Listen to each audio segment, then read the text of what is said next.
Fire exits on the front, rear, and sides of the auditorium. Please no fruit or drink in the auditorium. Smoking on school grounds is prohibited. You are welcome to photograph the show, but please no flash photography. If you're going to take many photos, please be considerate and position yourself on the back. There'll be a 15-minute intermission between Acts 1 and 2, and approximately 10-minute intermission between 2 and 3. The bathrooms are in the main hall. If you exit the theater, turn right, and they're about 45 feet down the hall on the right side. Due to the pandemic, unfortunately, we can not have refreshments. Enjoy the show.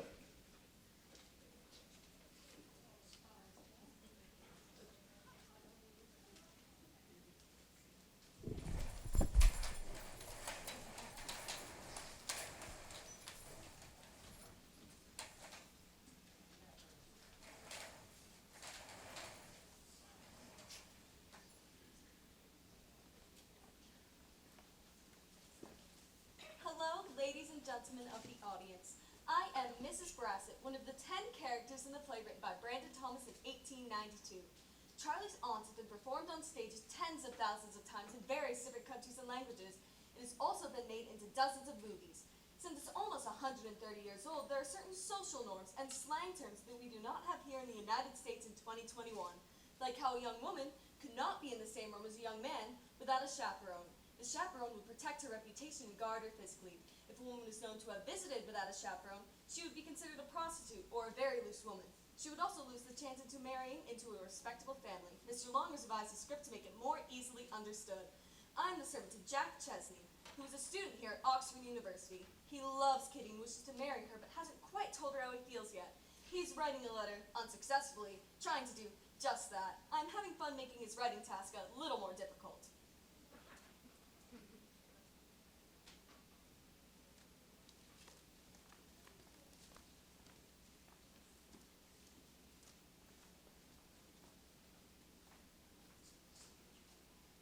Oh, I can't.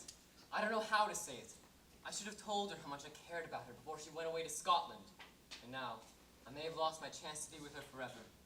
And like a typical student, I've left this letter to the last minute as well, so I should get started. Dearest Kitty. Oh no, that doesn't sound right. Darling. I hardly know you. Would you go away, Mrs. Brassett? I'm writing a letter. I beg your pardon, sir. Mrs. Brassett, I'm writing a letter, so could you please get out? Yes, sir, but Mrs. Brassett, I said get out, please. Thank you. Let's see, Kitty, my darling, oh, no. Kitty, I love you horribly. No, yes, Mrs. Brassett. I wanted to say I laid out a few things. Oh, yes, you laid out a few things now, did you? Which I thought you wouldn't mind giving to me for my husband since you're graduating. Oh, no, not at all. Take all of my things, why don't you just leave me alone for once, please? Thank you. Let's see, Kitty, the love of my life.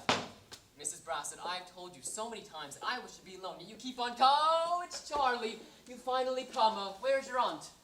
She wasn't on the train. Well, how are you sure? You've never seen her in your life. You could have walked right by her.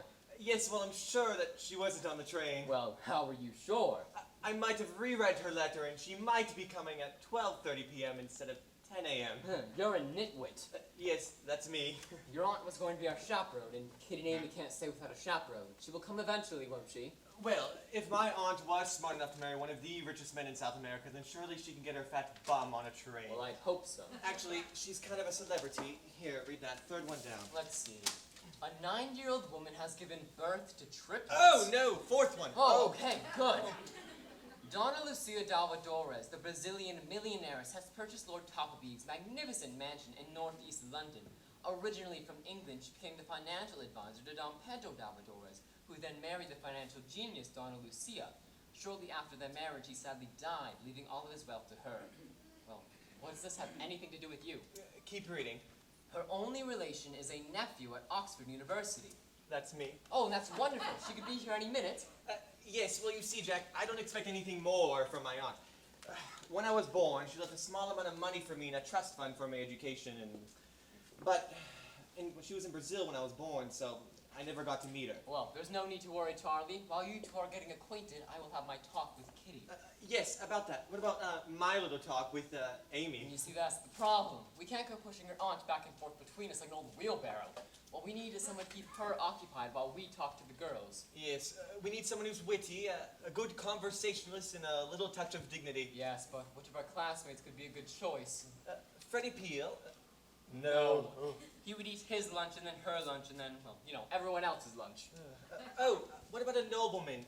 Lord Babberley Fancourt. Oh, Babs, of course. Mrs. Brassett, would you go to Lord Babberley Fancourt's room and tell him we have a meeting with him at lunch? Yes, tell him it's very important that we require a few bottles of champagne. Now, while Babs is charming your aunt, we will secure Our Lady's love for us. Speaking of Babs, have you noticed he's a bit down since that recent trip of his? He mentioned something about falling in love and you. Oh, well, typical Babs, but maybe this time he will sympathize with us. Yes, actually, Jack, I'm having a bit of trouble writing my letter to Amy, and I was wondering if you could help. Well, of course. What do you have so far? I worked quite hard on it. It's taking a lot of time, yes. Dearest Amy. That's it. All right. I'll try to see what I can do.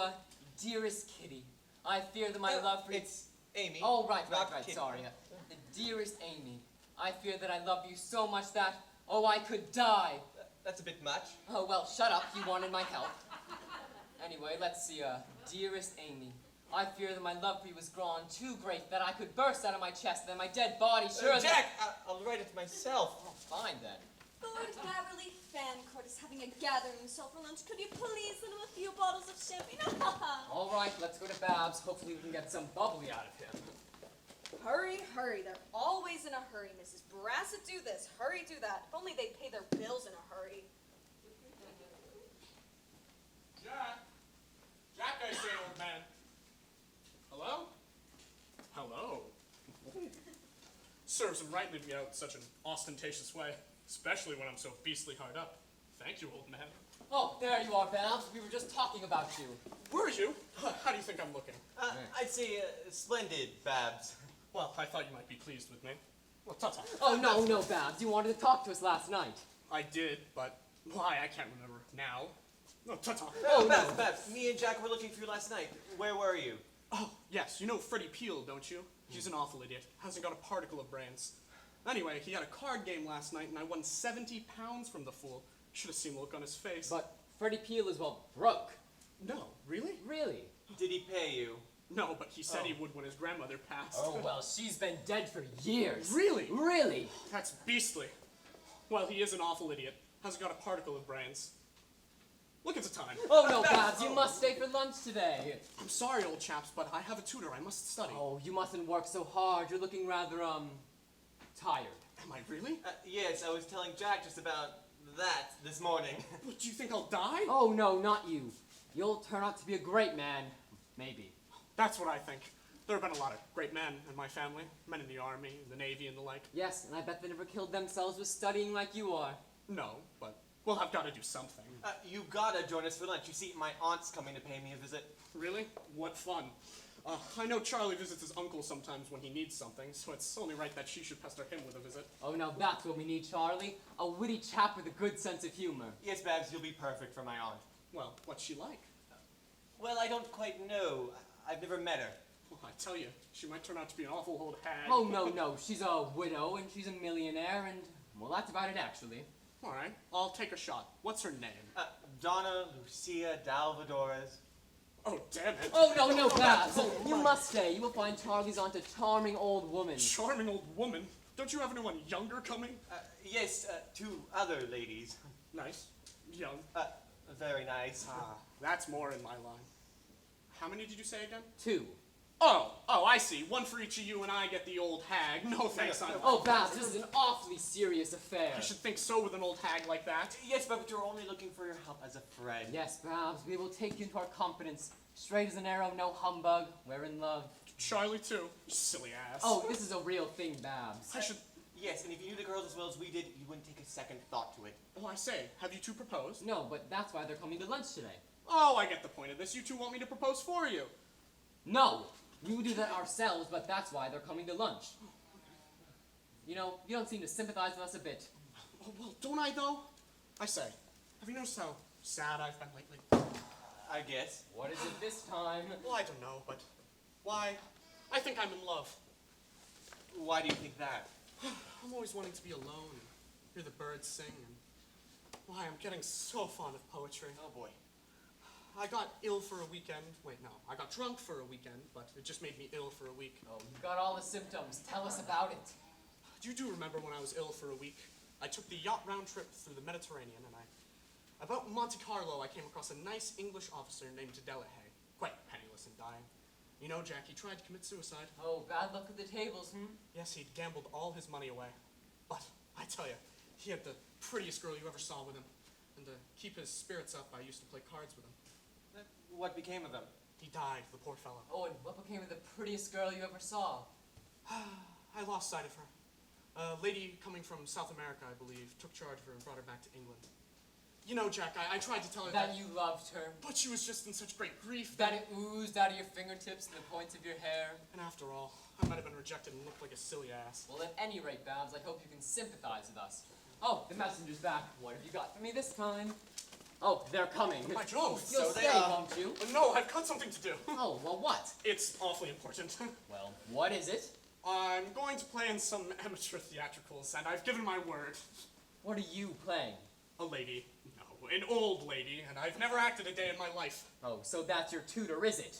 And I was gonna go try on those clothes before those fellows arrived. Oh, no, you can try them on now. Where are they? In a bag on my bed. Oh, Mrs. Brassett, would you go to Fan Coachroom and get his bag on his bed for him? No, I'll fetch them with my bag. Oh, no, nonsense. Mrs. Brassett can do it for you. Yes, you know, Babs, you don't seem to sympathize with us a bit. Don't I though?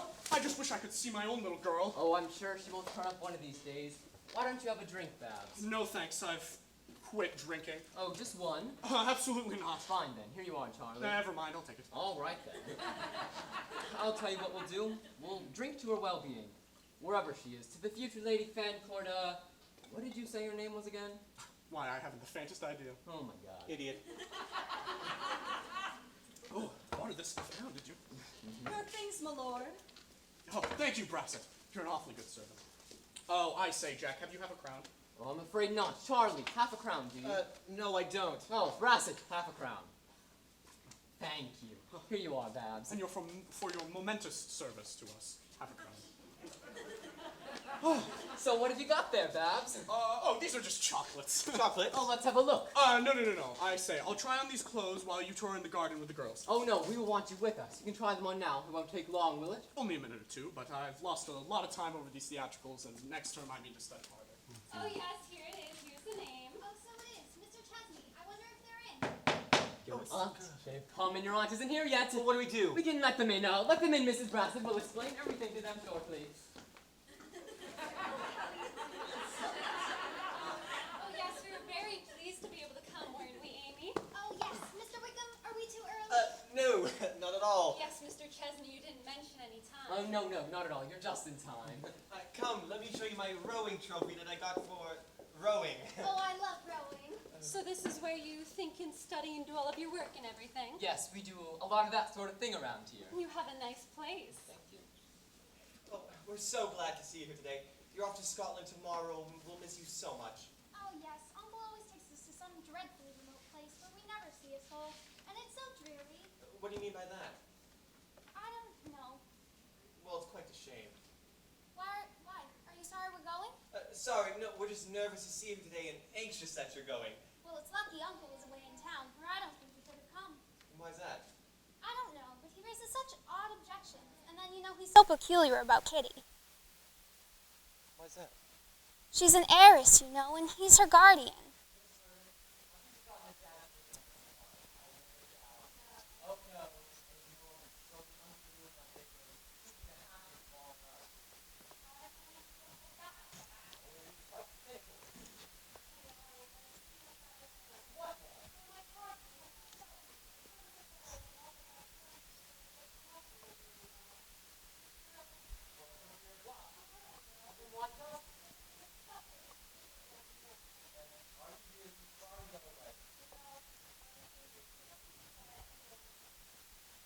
What a dear, sweet old lady your aunt must be, Mr. Wickham. I'm longing to know her. Where is she?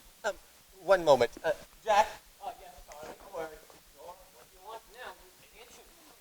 Where's my aunt? Oh,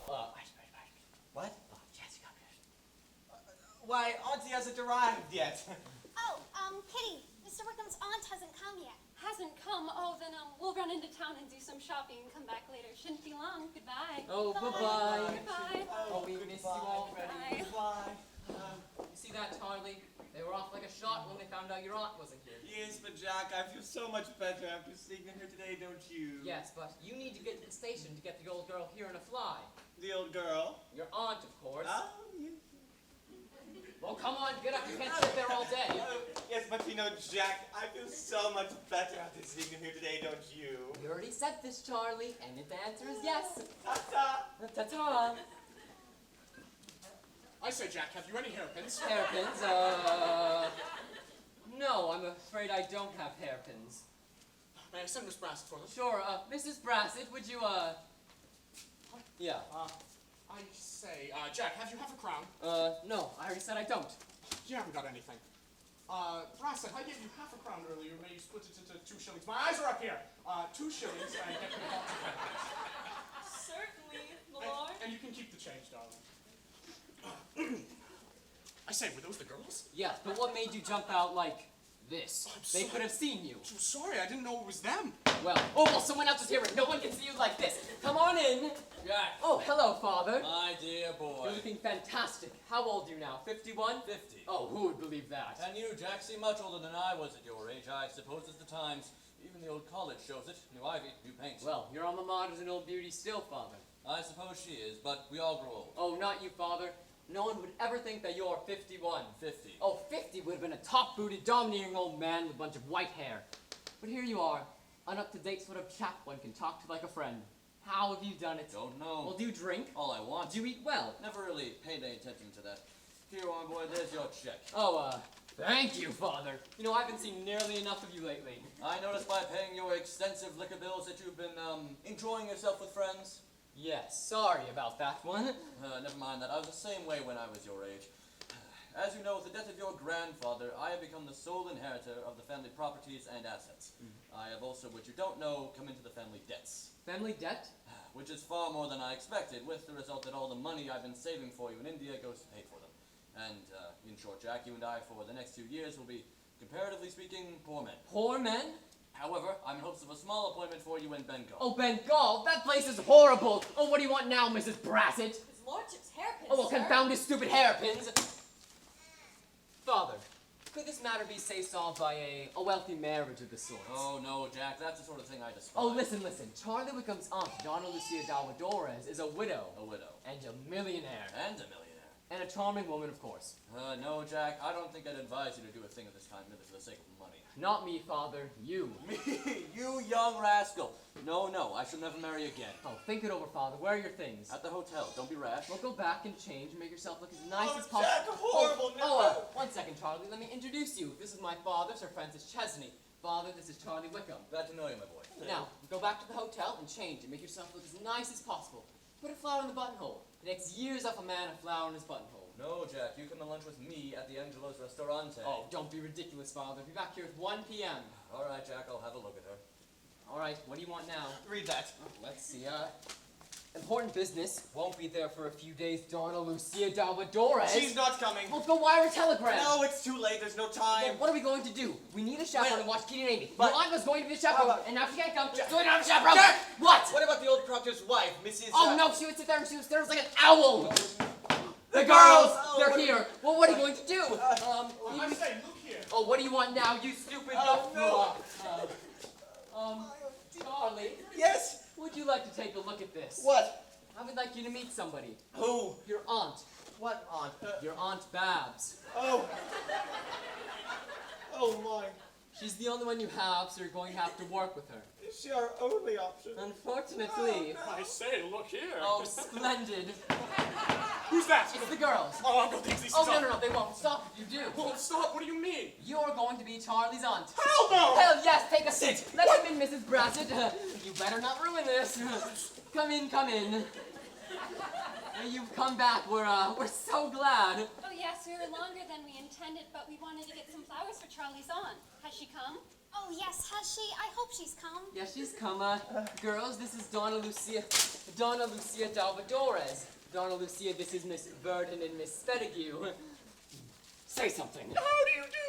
Oh, we called for you before, Donna Lucia, but you hadn't arrived yet. And we've brought you these. Oh, thank you. I hope your journey from town hasn't tired you. No, it was quite jolly. Splendid, splendid.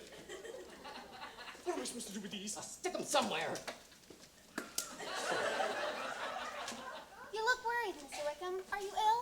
Oh no, not ill, just a bit nervous. Yes, he's just a little affected for meeting his aunt for the first time today. Why did you say something? What am I supposed to say? Talk about the weather. Charming weather. Oh, yes, delightful. Oh, yes, it is charming. Shall I take them to see the chapel and the cloisters? No, you leave that to me and Charley. Of course, Donna Lucia, Oxford's all very new to you, but it's a dear old place in any weather. Amy and I shall show you all about it. Oh, that would be splendid. You're staying till tomorrow, are you not? Stay until tomorrow? No, you're not. Oh. Oh, but you will. You must. Mustn't she, Kitty? I'm afraid Auntie can't stay after today. Yes, you see, it's my washing day. Yes, she has lots of business to attend to in town. Yes, business things like lawyers and stocks, that sort of thing. Yes, stocks and socks. Oh, they're all very important. Oh, I'm so sorry. We've longed to know you. Have you, my dear? And, yes, Mr. Wickham has told us so much about you that he's made us quite love you. Has he, my dear? Oh, yes, and he's so grateful. He says he owes everything to you, and he could never repay you. And, oh, he's such a good, frank, upright man. It was so noble of you to pay for his education. Well, it was only right to see after the welfare of my poor brothers. Sisters. Sisters, orphan-in-law, orphan girl. Boy. Boy. Say twins in a You minute. better. Yes, but it was so good of you to find out so far away in a foreign land. He could have been left to starve or fall into cruel hands. You have a good, kind, affectionate nature. Have I, my dear? Anyone can see it in your face. Really? I feel as if I could tell my whole heart to you. Do not let her do that. I wasn't planning on it. I'm sure you are a very nice, young, beautiful lady of whom I could grow very close to, and you must tell me all you wish once you get to know me better. Oh, I feel as if I've known you for years and years already. Mr. Chesney, Mr. Chesney. Oh, what do you want, Mrs. Brassett? I beg your pardon, sir, but I heard Mr. Spettigue inquiring at your gate, sir. Oh, dear, Oh, Mr. I thought he Spittle was in back. London. Oh, Mr. Chesney, I beg of you to send him away. Yes, girls, go up there with Charley and, take care of this. What? What am I supposed to do? Get rid of the pig. Why doesn't somebody answer that door? Where'd you get that hat, sir? Take it off now. Hey, don't sit, sir. I did not ask you to sit. I'm not sitting. Never mind that. I wish to see Mr. Chesney at once. He is not present. I am the only person present. But the porter told me he saw two young ladies come in. I can assure you I'm the only young lady present. Young. But the porter told me he saw my niece in my ward come in. And he didn't tell you that he saw them go out? No. Well, what more do you want, then? They've gone into the garden. They've done nothing of the kind. Then they've gone back into town. Well, why couldn't you have figured that out before? And now, having gathered all the information you're likely to receive in your present condition, Madam. what have you been doing? Drinking at the pub? I am annoyed, but perfectly sober. Well, others are allowed to be annoyed just as well as yourself. Good day. My hat. Did you just kick my hat? What? No, goodness no. Oh, you're so sweet. Oh, you're so kind. I'm going to punch you in the head. Oh, that must be my father. 1 second, I'm coming. Jack, What do you want now? Am I of any relation to him? No, you're Charley's aunt from Brazil. Brazil, where's that? It's where the nuts come from. Now, let him in, Mrs. Brassett. Father, let me introduce you to Miss Verdon and Miss Spettigue. Girls, this is my father, Sir Francis Chesney. John, thank you. Now, Jack, has she come? Yes, she's come. Charley, why don't you introduce your aunt? Yes, Sir Francis Chesney, Donna Lucia Dalvadores. Why? How do you do? How do you do? I'm Charley's aunt from Brazil, where the nuts come from. That's nice. Jack, Yes, father. is that the lady? Yes. Oh, don't go yet, father. Go on. Charley's told you all about him. Charley's told you all about Your him. nephew, Charles. My nephew Charles. In his letters. In his letters. Is that all right? No, it's not. Just do it yourself. Make me. Jack, Yes, father, what is it? this is impossible. What's impossible? Look at her. Luncheon is almost ready, sir. Oh, go on. My father asked my father lunch, but be careful how you speak to him. Father, take Donna Lucia to lunch, why don't you? Allow me, Donna Lucia. You sit with me at lunch, won't you? I shall be delighted. Oh, what a pretty flower. Do you like it? Will you accept it? Certainly. I'll have it stuffed. Aha! So I was right after all. That old bag of woman told me they weren't even here. Oh, Mr. Spedigue. Don't address me, boy. Oh, Mr. Spedigue. I wish to have no conversation with you. Okay, Mr. Spedigue. This is the way to take advantage of my absence? Where did you get that hat, sir? Take it off now. Perhaps you remember, sir, that ladies are present. I disapprove of their presence and wish for them to return with me immediately. Oh, maybe we should discuss this at a better time, yes? Yes, let him call again. You're a very foolish old woman, and I beg of you to stop interfering. Ladies, let's go. Sir, you've offended Mr. Wickham's friends. I don't even know them. Introduce me, Mr. Wickham. Oh, Sir Francis Chesney, Mr. Spedigue. Mr. Chesney is my son, sir, and this lady is... Oh, pray don't introduce me. I've been sufficiently insulted by this butler. Butler? I am deeply offended and annoyed to find out my prematurely returning from town, my niece in my ward, lunching without my permission with these two young gentlemen. Yes, to meet Mr. Wickham's aunt. Indeed, There's no indeed about it, sir. I repeat, to meet Mr. Wickham's aunt. It doesn't matter in my mind. In my mind, it matters everything. Therefore, allow me to introduce you to Donna Lucia Dalvadores, Mr. What's his name, Jack? Oh, Spedigue. Mr. Spetigue. Donna Lucia, the celebrated millionaire? Oh, I'm sorry, how do you do? How do you do? I'm Charley's aunt from Brazil, where the nuts come from. I'm sorry. He's apologized. Now ask him to lunch. Well, I thought you were quite rude, but if you're sorry, I am. I'm so sorry. Please forgive me. you'll come to lunch, won't you? If you wish it, and I am forgiven. Forgiven. Here, take this as a peace offering. Allow me.